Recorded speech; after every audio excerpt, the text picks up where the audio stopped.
안녕하세요. 큐티라이프의 이대숙 목사입니다. 포카나 고스톱을 쳐서 딴 돈 헌금하면 안 될까요?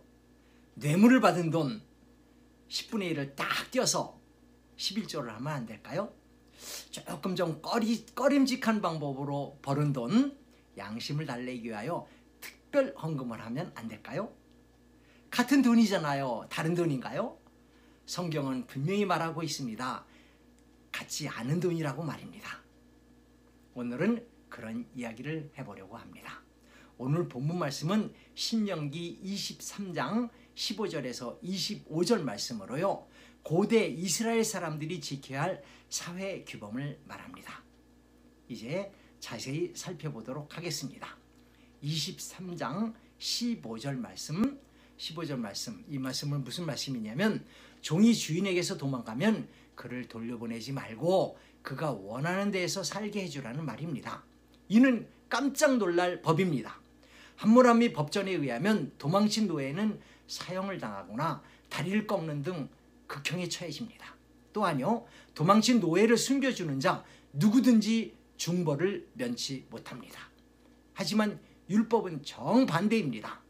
이는 노예를 재산으로 보지 않고 사람으로 보는 까닭입니다. 아무리 재물이 좋기로서니 사람을 돈 나가는 물건으로 보아서는 안 된다는 율법의 가르침이지요. 약자들을 위한 사회 입법이 율법에는 녹아 있습니다. 네, 어린이 유괴 등은 사람을 인격으로 보지 않고 돈벌이로 보는 그릇된 가치관에서 나온 것들입니다. 하나님은 이를 매우 혐오하고 계십니다.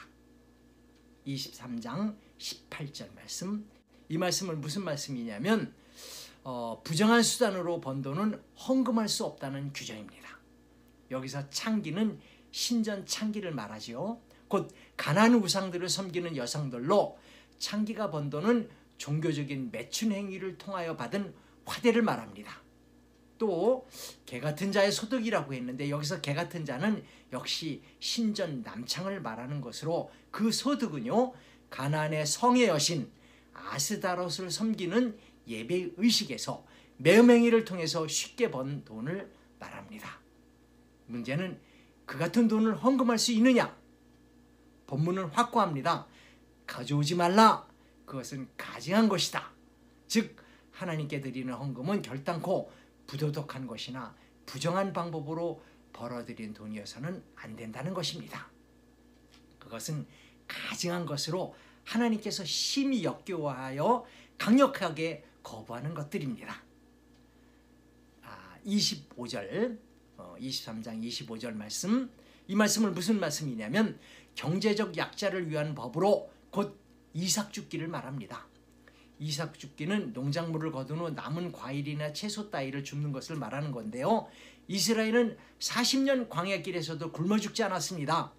하나님의 공급하심이 있었기 때문이죠. 이제 가나안에 정착한 뒤에는 하나님의 공급하심을 사람들이 담당해야 합니다. 받은 만큼 베풀어야 하지요.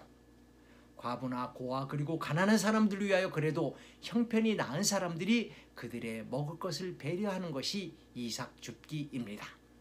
가난한 이웃들을 위하여 일부러 많이 남겨놓는 주인들도 있습니다. 이삭을 따서 손으로 비벼 먹을 수는 있었지만 그러나 낫을 대어서는 안 됩니다. 낫을 대는 행위는 도둑질에 가깝기 때문이죠. 가난하고 약한 자들을 생각하고 배려하라는 것이 이 법의 정신입니다. 만약 믿는 자들이 그런 데에 관심이 없다면 성경의 이 정신을 무시하는 것이지요. 만약 교회가 이를 행하지 않는다면 더욱더 큰 문제입니다. 수단과 방법을 가리지 않고 돈을 갖고 오는 자녀를 기뻐하는 부모가 있다면, 또 어떻게 해서든지 돈을 벌어가지고 갖고 오는 남편을 좋아하는 아내가 있다면 그 사람은 분명히 부모도 아니고 배우자도 아닐 것입니다. 하나님은 바르게 살기를 원하십니다. 하루를 살더라도 떳떳하고 정의롭게 살기를 원하십니다. 만약에 불의하고 부도덕한 것으로 사는 사람이 헌금을 한다면 그것은 하나님을 모욕하는 행위입니다. 왜냐하면요, 그 헌금을 받는다는 것은 하나님께서 그 불의나 그 부도덕을 용납하는 것과 마찬가지이기 때문입니다. 돈이라고 같은 돈이 아닙니다. 정결한 돈이 있고요, 부정한 돈이 있습니다. 또 정당한 돈이 있고 부당한 돈이 있습니다. 부정한 돈, 또 부당한 돈을 성경에서는 개 같은 자의 소득이라고 했습니다. 곧 가증스러운 것이죠. 사람들은요, 돈을 구별하지 않습니다. 그러나 기독교인들은 돈을 구별합니다. 구별된 것은 곧 거룩한 것입니다. 헌금은 거룩한 것입니다.